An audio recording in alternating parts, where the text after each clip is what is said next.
Hey guys, it's Miss Putman. I'm going to show you all the different tools you have to work with when you are doing an assignment in Kami.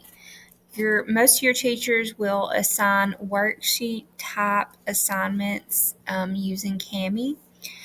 So the first thing, starting at the top, you have a dictionary tool. So if you click on dictionary and you highlight a word, it will give you the definition of that word.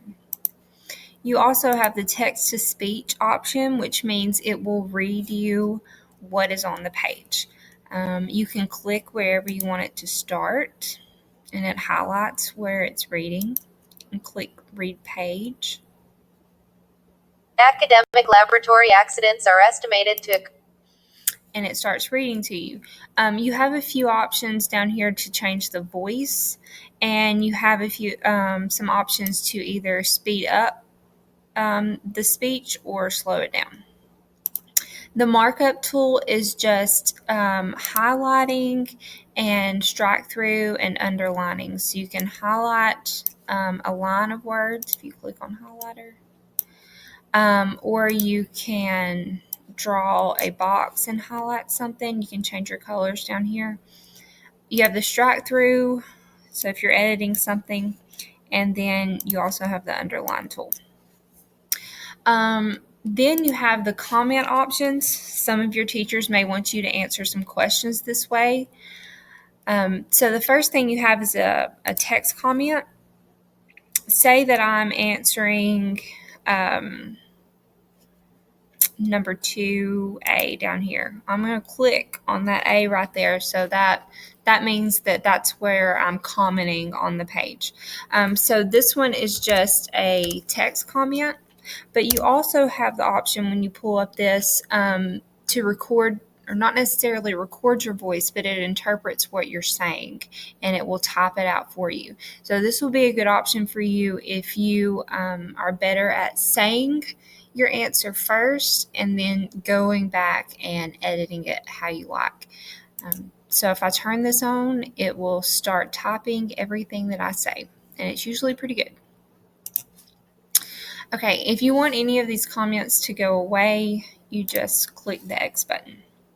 You can also leave a voice comment, and that does record your voice. So again, I'm going to click on where I'm answering or what I have a question on. And as soon as that box comes up, it starts recording my voice. And whenever you're finished, you click stop.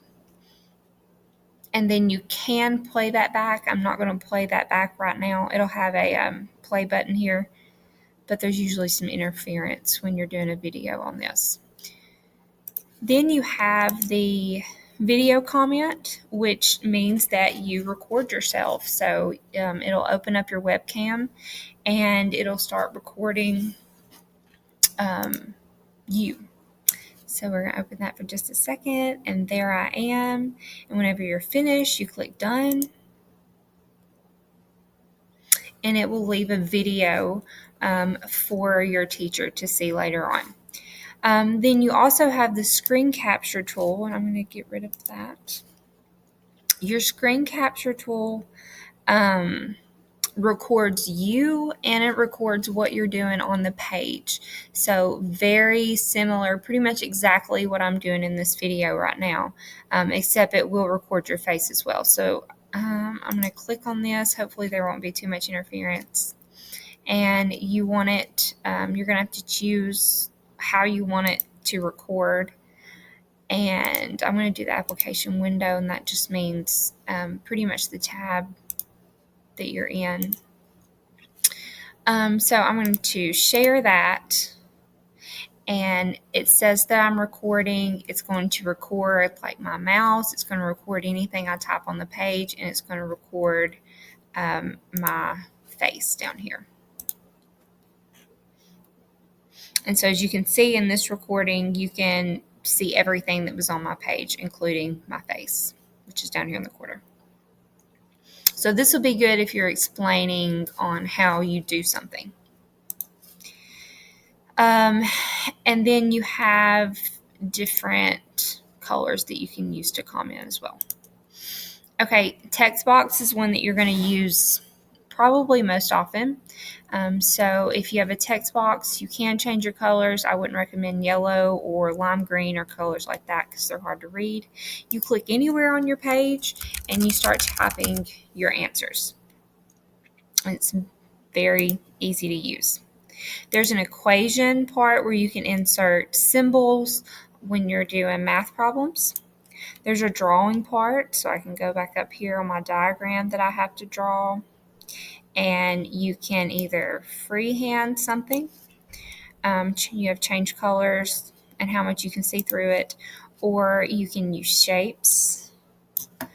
And then you also have the eraser, and you just kind of click and go over that, and it erases whatever you do. You can insert an image from your Google Drive or your computer, or even from the internet. So if this worksheet is asking you to find an example of a type of leaf for biology and what that leaf looks like, you can do a Google search and you can insert that image into this document. There's also a signature option, and you or your parents may need to use this option. So you will probably use either draw a signature, which means you will just draw it on the page. So like that with your mouse. Or you can draw a signature on your phone, which gives you a link, and it allows you to draw it with your finger on your phone, which is sometimes a lot easier and makes a better signature. So that is pretty much all of your options that you have to work with when you're doing a worksheet on Kami. And again, your teacher will give you more specific details on how they want you to use these tools or what tools they want you to use. But that is a good introduction for you.